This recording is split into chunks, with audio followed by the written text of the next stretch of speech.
VCY America presents Crosstalk, a nationwide call-in program discussing issues that have an effect on our families, our communities, our churches, our nation, and our world. Crosstalk, an opportunity for you to voice your concerns for biblical principles. And now live by satellite and around the world on the internet at vcyamerica.org. Here is today's Crosstalk. Well, folks, it's happening today, October 24th. It's United Nations Day. So what is the United Nations? When did it come to power? What is its agenda? And what dangerous policies and treaties are coming forth from the UN? Addressing this issue with us today, we welcome back Tom DeWeese, the president of the American Policy Center, one of the nation's leading advocates of individual liberty, free enterprise, private property rights, personal privacy, back to basics education, and American sovereignty and independence. Tom, thanks for joining us today. Good to be with you, Jim. Thank you. Well, Tom, you've also been a very vocal critic of things like the Agenda 21 UN program there. But the United Nations, the name coined, I understand, by President Franklin Roosevelt, officially began October 24th, 1945. What can you tell us about its founding? Well, it came together after World War II, and the idea it was sold on the idea that we would get peace and prosperity in the world, and we could settle our differences instead of on the battlefield. We could do it in a building and around a table, and we could all shake hands and have a big hug. And that's the way it was sold. But literally from the very beginning, international forces that sought to have some sort of a huge middle construction there of a global governance, basically. That's been in their sights from the very beginning. Well, we understand, as you mentioned, they talked about peace. The UN created here to prevent future wars, but since its charter, I'm told there have been some 100 million casualties, 150 wars worldwide, something like that. I mean, that's not a very good track record on running a platform of peace. We've had more wars and more deaths and more strife in the world since the United Nations has been created. And more importantly, we haven't had a single war that ended in a final victory and, an end to it. And, starting with the Korean War, that was really the first conflict that came up after it was created. And, that's still going on. There's no peace in Korea. It is time, it is a... 60-some years now that they have been sitting there with guns faced at each other. And, of course, the people who live in North Korea continue to live under a horrendous dictatorship that doesn't allow them to do anything with their lives. And yet the UN looks at this, some sort of a victory for them, I guess. But it solved nothing. And then when you find like Robert Mugabe in Uganda, who... has just absolutely destroyed the breadbasket of Africa. And yet, when they hold international conferences, particularly on sustainable development, he's one of the people who is, not Uganda, Zimbabwe. He's one of the people who is brought in to be a leader in that. And this seems to be perfectly okay with the United Nations. So, their agenda has nothing to do with world peace. It has nothing to do with prosperity. And it really has targeted sovereign nations. The nation states, they say, are the source of war and strife, and so we need to get rid of these nation states and just have one world government. And they say it over and over again. Who is Maurice Strong? Maurice Strong, first of all, he's an industrialist from Canada, owned an oil company, and he became basically the number 2 man at the United Nations, specifically promoting Agenda 21 and all the policies that go with that. He was the chairman of the Earth Summit in 1992, and at one point, literally all roads led to Maurice Strong. I thought back in the late 80s, early 90s that there was a possibility that he would be the next General Secretary of the United Nations, and that didn't happen. But he was in power anyway. Mm-hmm. He was really leading everything himself. In a statement that you made, Tom, before the Cambridge Union Society at Cambridge University, you quoted a 1949 UNESCO document that said, quote, "Nationalism is the major obstacle to the development of world-mindedness." What do you believe is the real end goal here of the UN when we see statements like that coming out from UNESCO? Well, their goal, as I said, is to eliminate sovereign nations. That everything goes through the United Nations. When they say global governance rather than global government, there's a difference there. And basically what that means is that you leave the structures in place. We would still have the Congress of the United States and the President and all the other little sections of government that we have, but ultimately the United Nations would make the decisions on what is proper and what where society is to go. And so the countries kind of disappear in their importance, and the UN global governance is the focus. Global taxation part of it? Absolutely. What's it take to make a government? It takes the ability to tax. It takes the ability to collect the taxes. It takes a judicial system, and it takes some sort of a military or whatever. And the United Nations is moving on every one of those things. It already has the World Court, and now they're moving towards collecting taxes. The United Nations was set up where countries gave voluntary dues to it to be part of it, and they are now, that's not enough for them. They're now moving to get an ability to tax. They have declared the whole earth as the global commons, and it's their jurisdiction to oversee, including the air above it, the sea below it, and even reaching into outer space. So that means that the United Nations sees that if you're using the oceans, if you're drilling under the earth, if you are shooting rockets into space, then you need to pay a tax to the United Nations. If you have airplanes flying over, you need to pay a tax to the United Nations. They are moving on every one of those fronts. That's what the Law of the Sea Treaty is all about. The Law of the Sea Treaty is really about UN taxation, UN control of that global commons, to where if an oil company, for example, does their due diligence and they find oil somewhere, they have to go to the United Nations to ask for permission to drill for that oil. They have to turn over all of their plans, all of their maps and so forth to show where it is. And there is an entity inside the Law of the Sea Treaty that actually is the one that makes this decision, and that decision could be, no, you can't drill. But now we've got all your plans, we can. Wow. That's how it operates. Tom, you've been warning for many, many, many years about the dangerous policies and treaties coming forth from the UN. You just mentioned the Law of the Sea Treaty.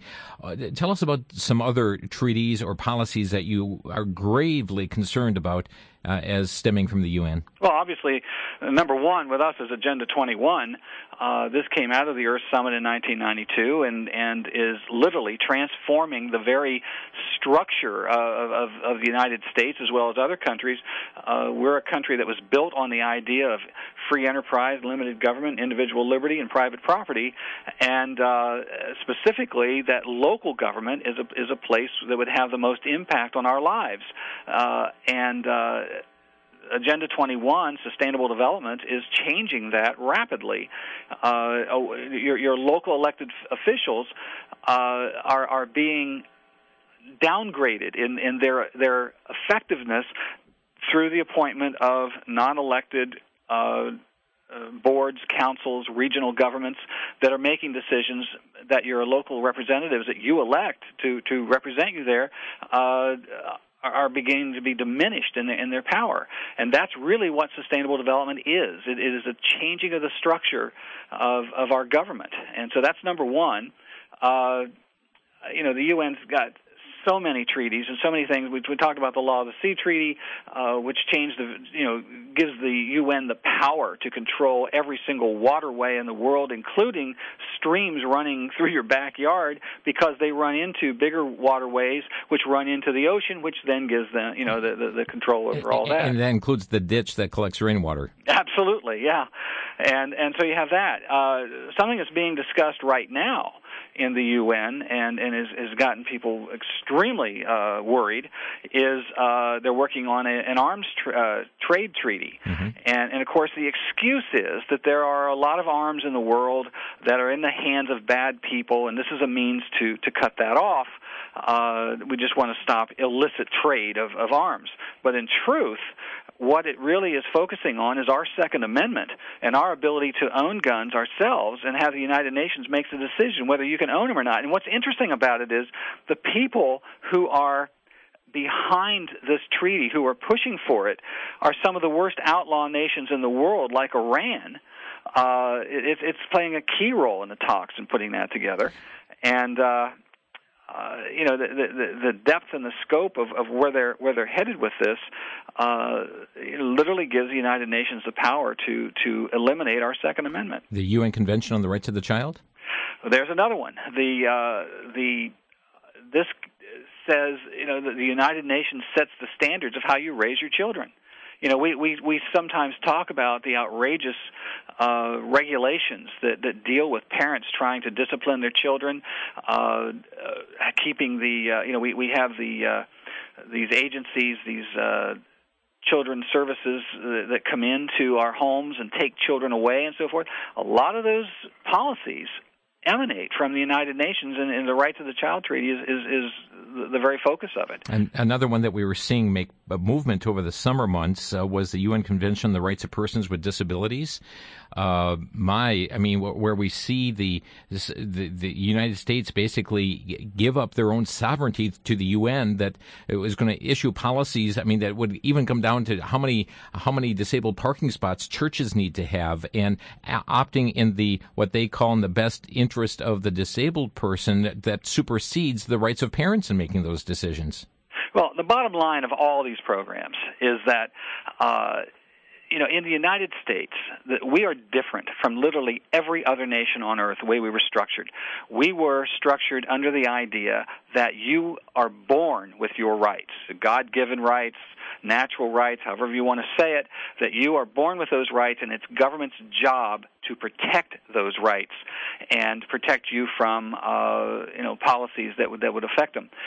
And every other nation on earth is based on the idea that government grants you those rights. They'll tell you today, the new gang that's in charge, wherever that may be, will tell you, okay, here are your rights today.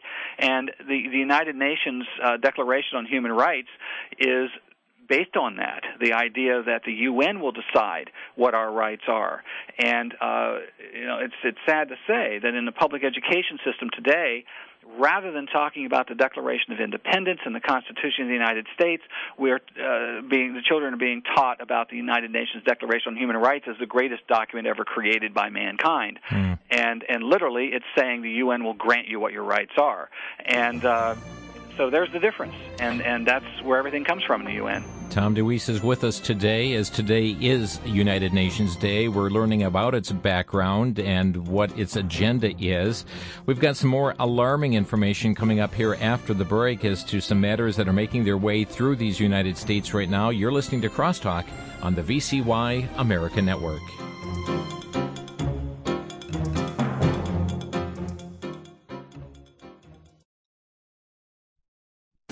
Back to Genesis with Dr. John Morris, creation researcher at the Institute for Creation Research. Dr. Morris, was the earth at creation basically the same as it is today? Not at all, Chris. It was very, very different. In fact, at least two important world-changing events have occurred which altered everything. Creation itself was accomplished by supernatural processes which have ended. Creation is simply not going on today. Today's processes are conservative, not creative. Then that creation was ruined when Adam and Eve rejected God's authority. Adam's fall resulted in the curse on all of creation, and now we live in the cursed remnant of that once very good world. And then, in the days of Noah, the earth was totally restructured by the great flood of Noah's day. Where could you go on planet Earth and not see a cursed, flooded remnant of that created world? Unless we go back to Genesis and get our starting point right, we'll misunderstand what we see around us. Thanks for joining us for Back to Genesis.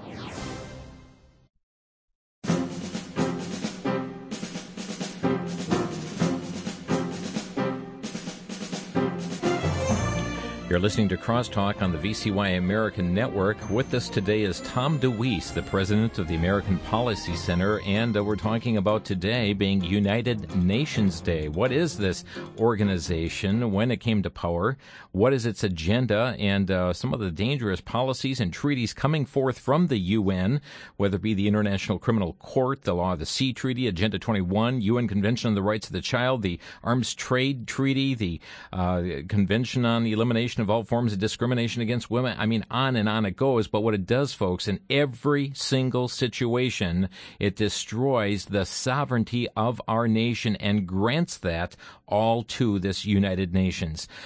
Tom, we have talked about a number of treaties, and we've really only scratched the surface as to their background and so on. But let me ask you this. We have an election coming up on November 6th, and afterwards, after this election, whoever takes authority and power, we enter into what I believe to be a very dangerous time in that we enter something called a lame duck session.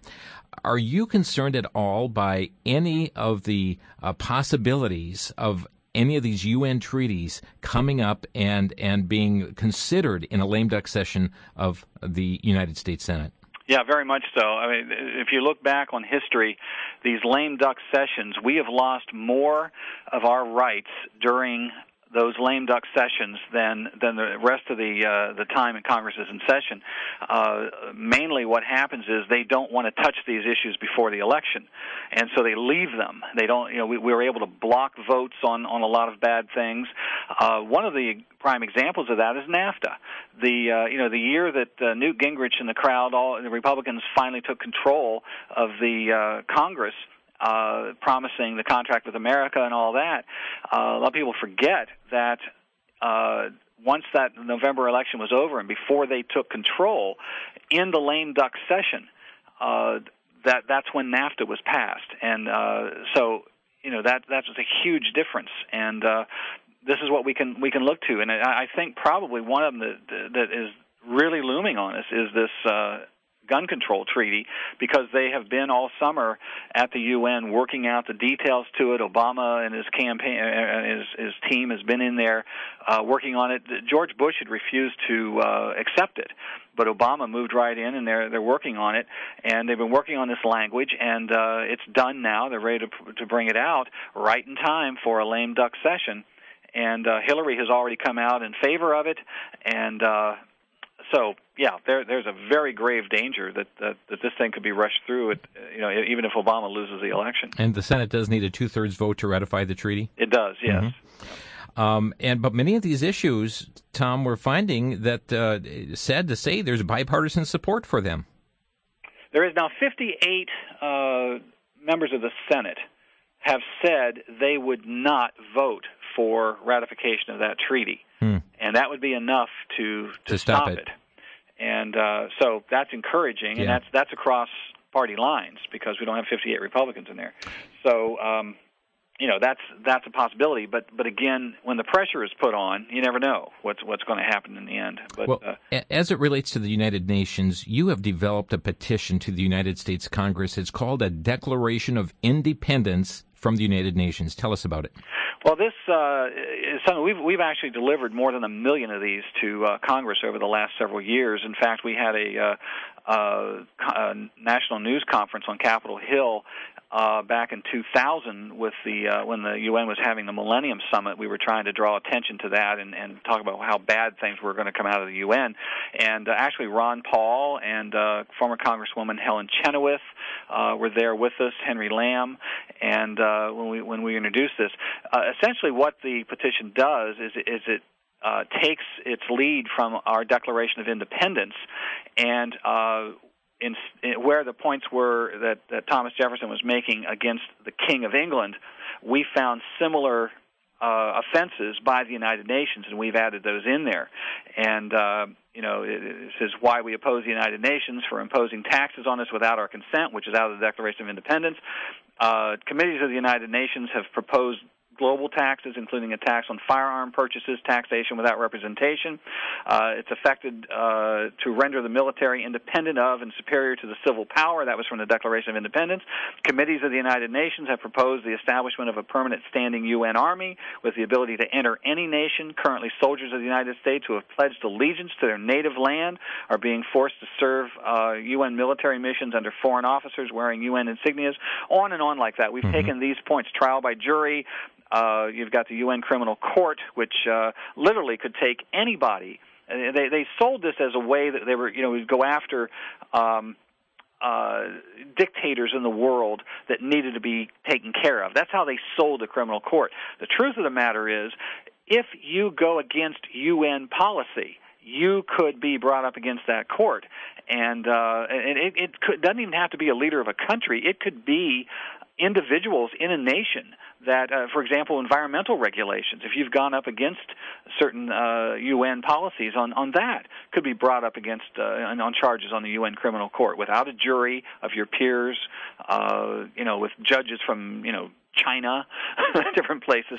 So all these things are mentioned in this petition, and it's available. You can go in and sign it on our website at AmericanPolicy.org. So the petition is right there? Yes. And what should people do with it after they sign it?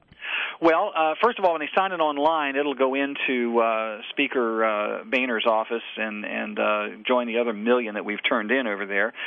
We believe that today we've kind of lost momentum. At one point, we had some pretty good momentum going to get us out of the United Nations. More than 60% of the American people said they didn't like it, had a negative view of it. And over the last several years, things have changed. And that starts with the Bush administration, who put us back into UNESCO after Ronald Reagan got us out of it. So we believe it's time to start a new effort to build opposition to the UN, and what I proposed was that today being UN Day, there are a lot of governors and a lot of mayors and so forth around the country who are issuing pro-UN resolutions, and I thought it was a good thing for us to put together an effort to where we have a protest rally in opposition to the UN, and conveniently they could use our petition as a document to read, to make their statement for why we're opposed to the UN, and then I really think we could have a very solemn ceremony of the people who are gathered, just like our founding fathers did on July 4th, to move up and sign the document, and then present it to your mayor, present it to your governor, whoever you want to present it to. Again, that's AmericanPolicy.org. Well, Tom, on a related area, you have spoken against the land grabs going on and designations of something known as national heritage areas. What is a national heritage area? Well, a heritage area is the way it's being sold is that it's an area where something of great historic significance has taken place, and we just want to preserve it and honor it.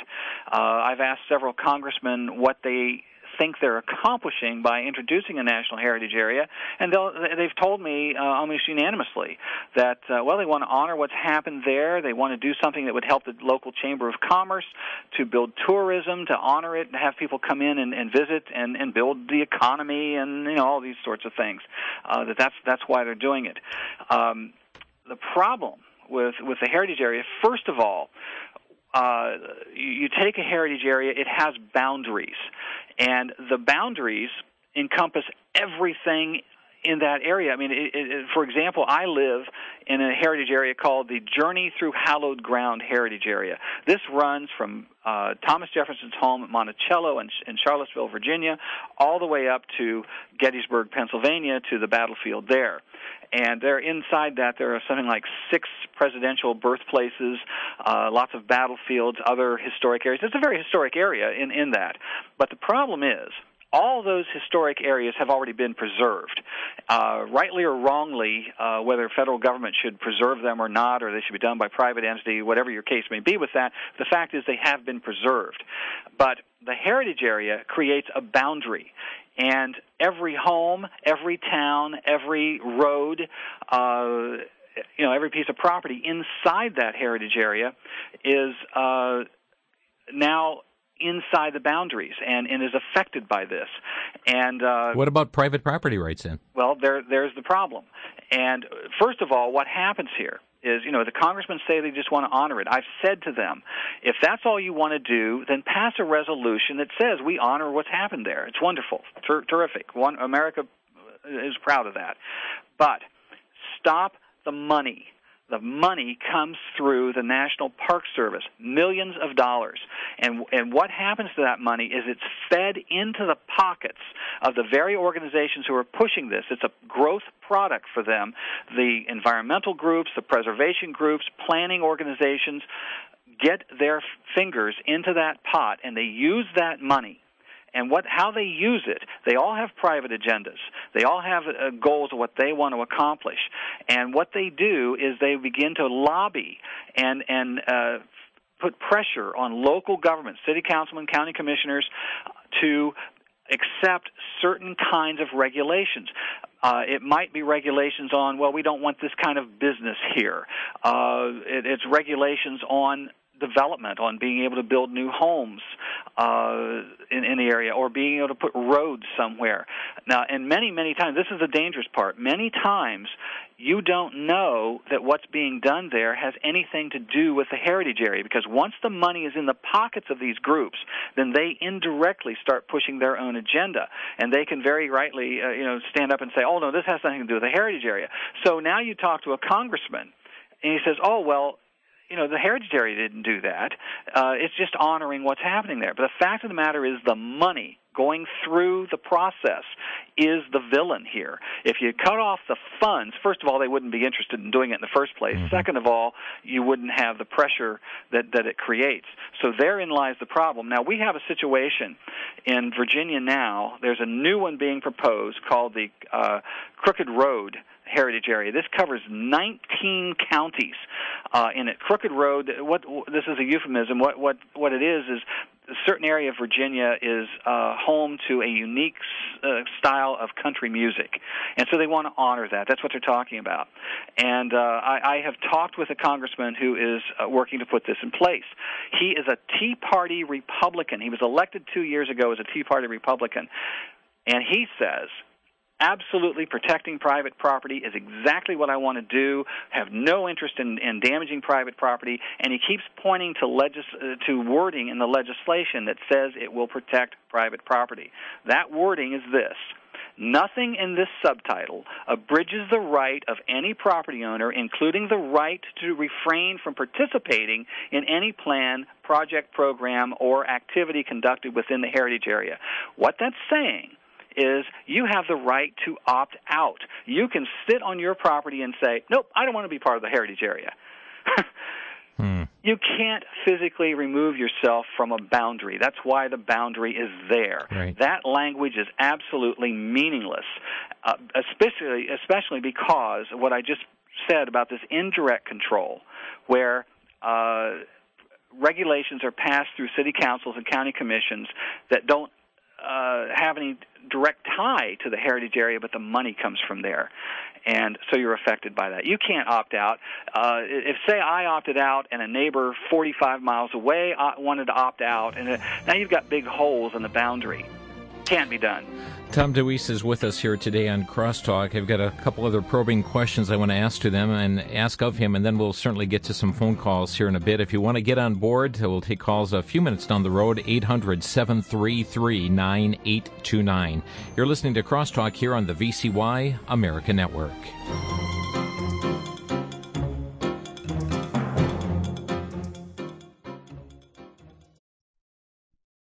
Most people devote much time researching and investigating important issues before making a decision or reaching a conclusion. Yet when faced with the most important issue of their earthly life, where will I spend eternity, they appear to be unconcerned or disinterested.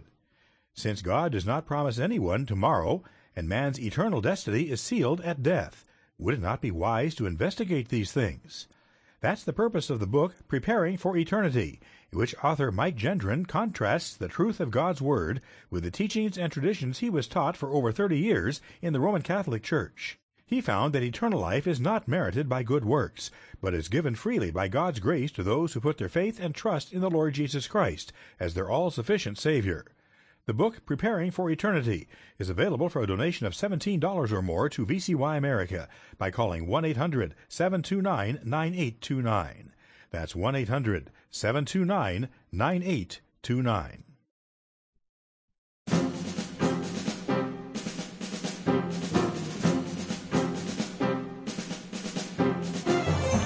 You're listening here to Crosstalk on the VCY American Network. Our guest today is Tom DeWeese from the American Policy Center, their website, americanpolicy.org. And folks, under their breaking news section on their homepage, you're going to find an article here on these national heritage areas. The land grab continues, and it really goes in depth as to what's going on with these and why you should be concerned. Tom, as we talk about this, is there any connection between national heritage areas that we're talking about here and the United Nations heritage sites? Not necessarily a connection between the national heritage areas and the World Heritage Sites. They are two different things. Mm-hmm. But as you begin to look at some of the UN documents, like the document Our Common Future, which was also known as the Brundtland Report, came out of the Brundtland Commission, which was the precursor to the Earth Summit in 1992, and it ended up, it's what actually where the words sustainable development was created. They talk about sustainable tourism and what that means. They're coming up with a definition of it. And, the definition is it finds a balance between economic prosperity, environmental protection, and social equity. Those are the 3 E's of Agenda 21. Well, and when go ahead. And when you're talking about, sustainable tourism, and that's what these national heritage areas have become. They are using that very plan. And there's also another tie to that. There's the Federal Executive Order 13514 for sustainability, and it has exactly the same language in it. So when these federal programs are put together, they must comply with that executive order on sustainability, and it says exactly the same thing, that you have to go for social equity, you've got to go for economic prosperity, and you've got to go for ecological integrity. And so those are the ties. So a national heritage area, your congressman may say, nope, we just want to honor something historic that happened here, but the money coming from the federal government, particularly through the Park Service, going into the pockets of these same NGO groups that helped write Agenda 21 in the first place, now operating in your community with your tax dollars in their pockets, putting these programs in place. And when you back up all the way back to where this comes from and what's ruling it, you find it all the way back to the United Nations. So the line is direct. Yeah, and very much then a connection between the national heritage areas and the Sustainable Development Agenda 21. Absolutely. Yeah. Who approves these? Well, Congress approves them. Congress does? Yeah. And how many of these heritage areas are there around the country? At the moment, there are 49. And there are probably, I think, 4 or 5 of them in the works right now. Particularly, I'm working on, as I said, this Crooked Road one in Virginia.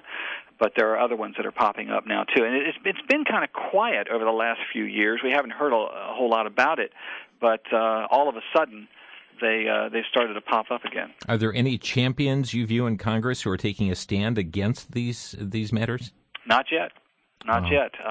And again, this congressman we're working with, Congressman Griffith in Southern Virginia, is a Tea Party Republican, and I've had a personal conversation with him about this. And he's I'm adamant about protecting private property rights, and we've got this language in there. And I told him the language is worthless, and he's sticking to that. And, they're under major siege from these organizations, the historic preservation groups and the environmental groups. And we had Congressman Roscoe Bartlett from Maryland. We talked with him one day on the Journey Through Hallowed Ground Heritage area that I'm stuck in.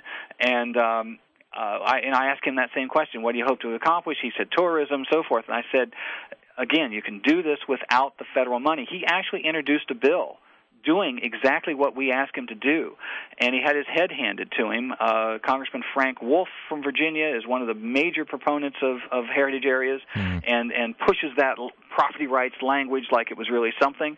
And they just ate him alive. And so they just don't want to hear about it. So it has nothing to do with the preservation because, as I told Congressman Griffith, you think you're going to create jobs from this?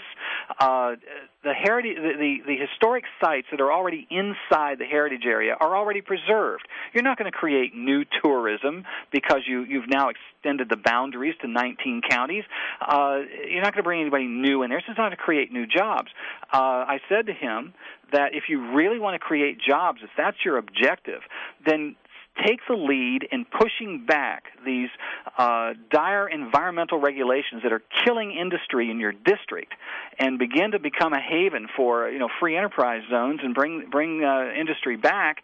You're going to create jobs, and then you'll be a hero. Do this, and all you've done is build a more deficit in the federal government. The Park Service doesn't have any money for this. They're broke. They can't even keep up their own parks as it is, but they see this as a means to build their power, and using the other thing they tell you is that the heritage areas, the seed money coming from the Park Service, that's all it is seed money, and eventually it'll stand on its own. 49 heritage areas over the last 20 years, and not a single one has ever stood on its own. People don't care about the heritage areas. It isn't driving them there. There's no emergency to have it.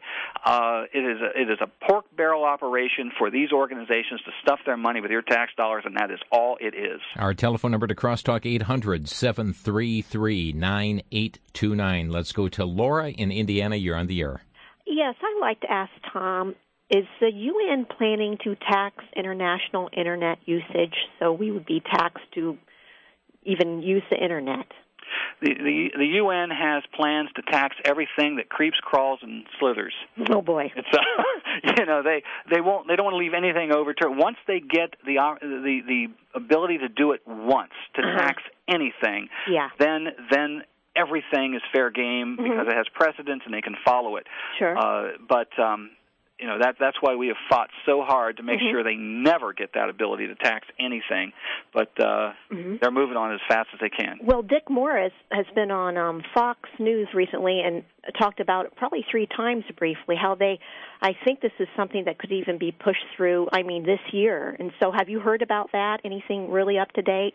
I haven't heard anything specific up to date, but I know that's happening, and the Internet has really got them concerned because the mainstream media is losing power by the day, and the Internet is our means to get our message out, and we're being effective with it, and so that means they've got to do something to move in and control it. May I just ask one more question? Sure. Does Romney know anything about Agenda 21 in an intelligent, well-informed way? Not to my knowledge.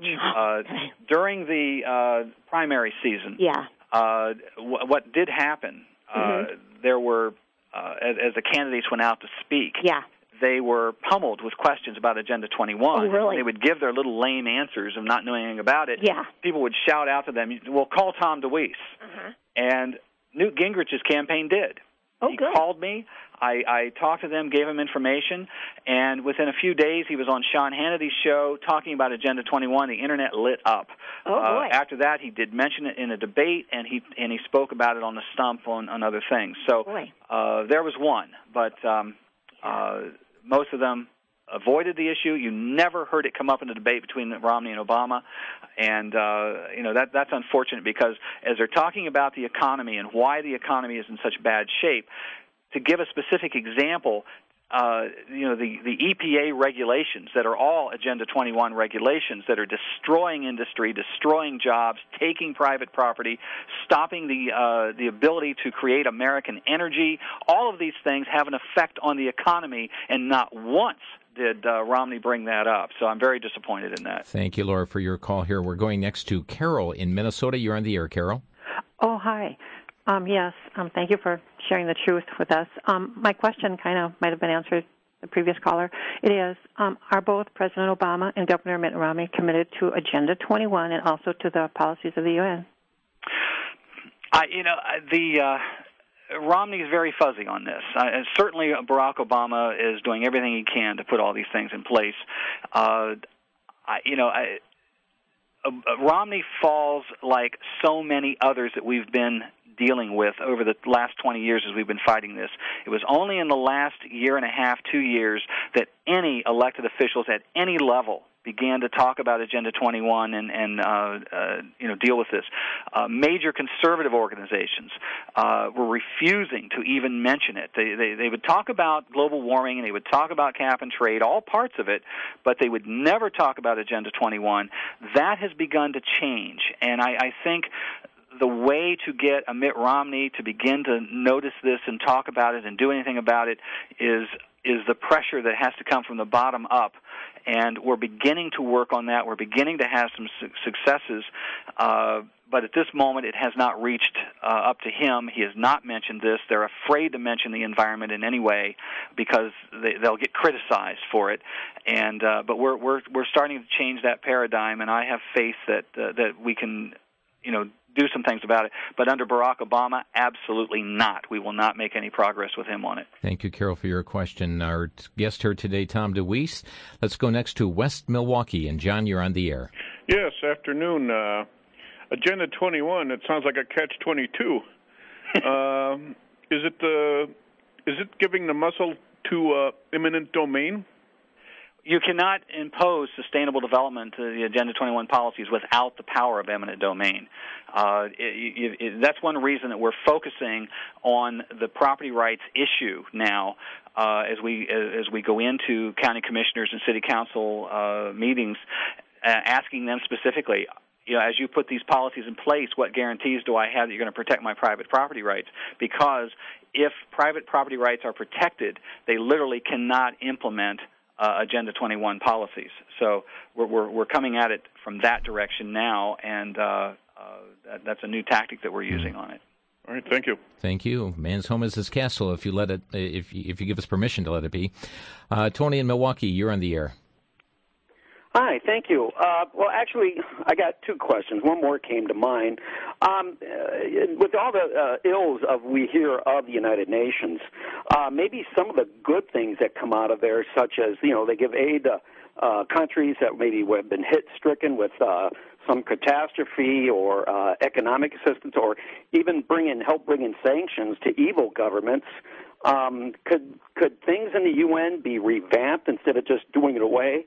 And my second question is, I want to ask, are you familiar with the Stimson Center, which is President Ellen Lapson, if I'm pronouncing that right? Are you familiar with that? I not enough to be able to say anything intelligent about it. Okay, what about the first question? Can't we just reform the UN? I mean, all these things that they're doing for poor nations? Well, when I debated at Cambridge, I was up against Lord David Haney, who was the former UN ambassador to the UN, and he asked me the question, did I honestly believe that without the United Nations that anyone would come to the aid of nations that needed it? And I asked him, I said, have you taken a look at what the United States and Great Britain do? We rush in all over the place without the United Nations to help. We used to. We always did. We were equipped to do that. And that's what we do. And surely we would do that. But what happens in the United Nations is so full of corruption that even when the aid is going there, it's getting sucked up by bureaucrats in between. It doesn't trickle down to the people, and it doesn't help. Thank you, Tony, for the question here. And certainly we see that would just totally defeat their end goal of the UN for world governance to take place. We'll be back with more of your calls here in just a minute. Our number 800-733-9829. This is Crosstalk. For the Worldview Weekend Minute, I'm Brandon House. Our website is worldviewweekend.com. You often hear the term Gnosticism, or that's the teaching of Gnosticism. What does that mean? What is Gnosticism? Well, Gnosticism is the belief in discovering hidden spiritual knowledge through mystical practices. It's often associated with Eastern religions. Gnosticism also, though, holds to the idea that salvation is not gained exclusively through the death, burial, and resurrection of Christ, and that truth can be obtained through these mystical experiences and practices. In other words, yoga would be an idea of mysticism, the idea of entering into the spiritual realm, dissolving the natural realm, and eventually finding your spiritual truth through a mystical practice like yoga. Contemplative prayer, breath prayer, centering prayers, soaking prayers, well, that's really transcendental meditation by another name. It's an idea of getting truth through a mystical practice.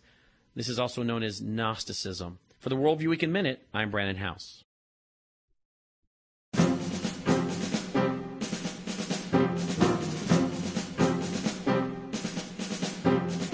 Well, folks, there's so much to talk about here on these issues today, the United Nations and then also this national heritage areas.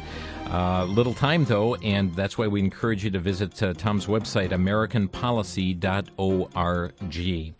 Back to the phone lines. Brad, you're next in West Dallas. You're on the air. Hi. Before I start, I just want to address the good things that come from the UN. Oh, yeah, there are none. The only good thing that comes from them is silence and their absence. They're just a bunch of foreigners. It's almost all foreigners that's trying to exert control over other countries, namely ours. Mm-hmm. And I really resent it. And one indication here is when you're talking about that opt-out thing, whenever I hear a thing about, hey, we got a new thing going on, oh, and don't worry, if you don't like it, you can opt out, that's a lie. If they were on the up and up, it would be an opt-in. It would be attractive enough where you'd want to do it without being automatically put in it. And as for your Declaration of Independence from the UN, I'm all for that. We should also have a Declaration of Independence for the UN from our money. They don't need our money. They got plenty. We're already paying at least 25% of the dues now, plus UN peacekeeping operations and other such garbage that they have. So we need to stop the bleeding of money to the UN.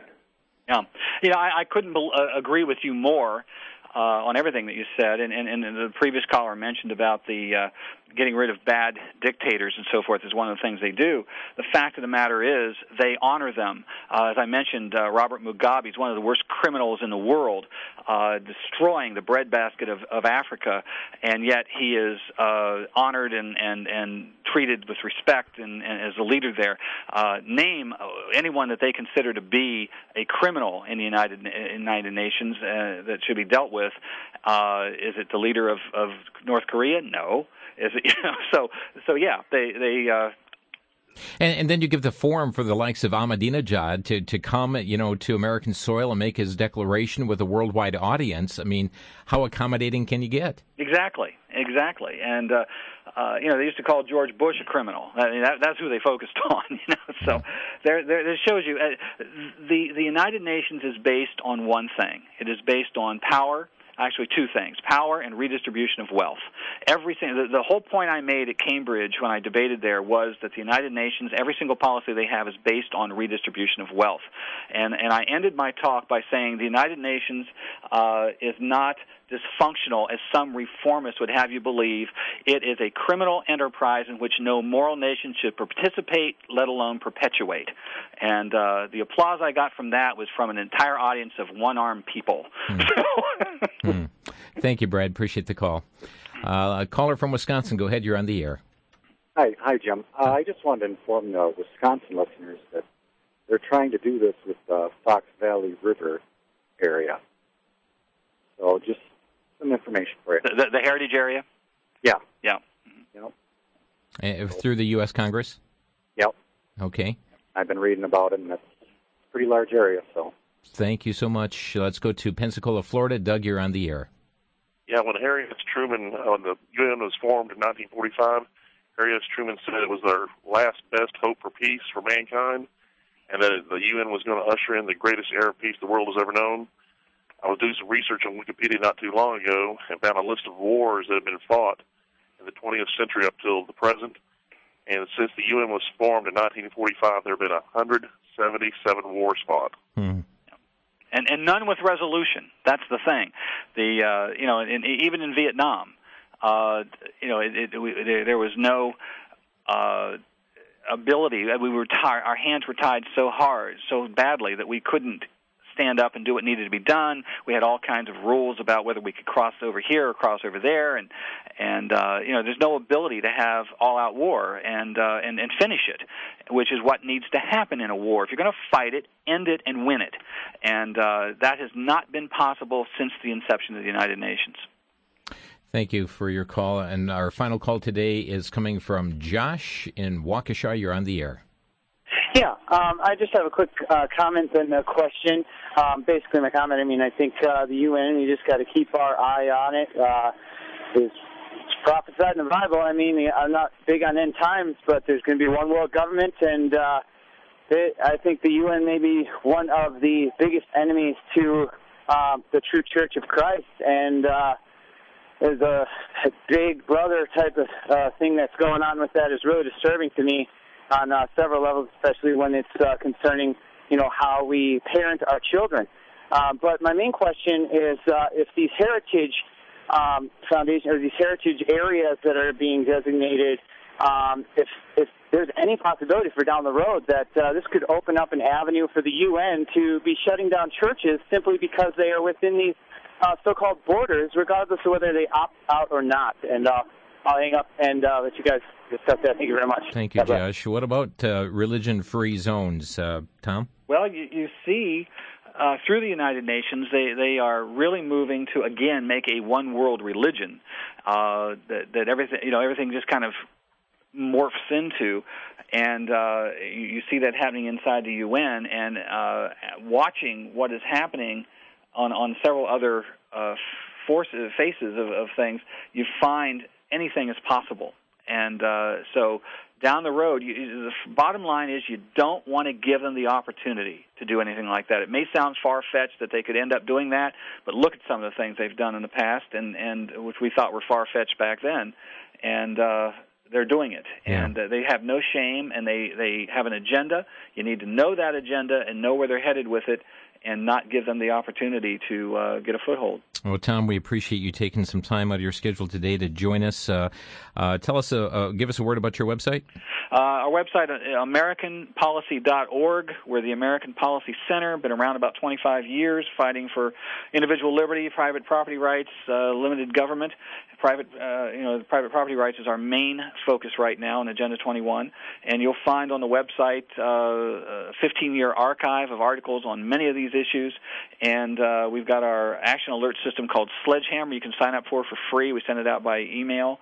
And my newsletter, the DeWeese Report, covers all these issues. So it's all right there with videos and our action kit, Stop Agenda 21 action kit. All that's available on our website. AmericanPolicy.org. Well, Tom, again, thanks for being with us today to expose the United Nations, not only since its founding, but also the continued agenda that it continues to proceed from this organization that's pushing toward global governance.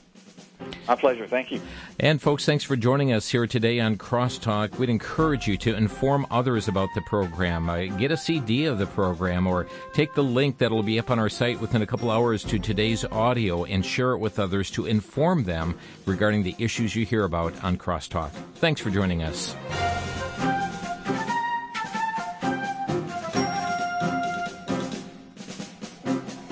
You've been listening to Crosstalk via satellite and the internet from VCY America.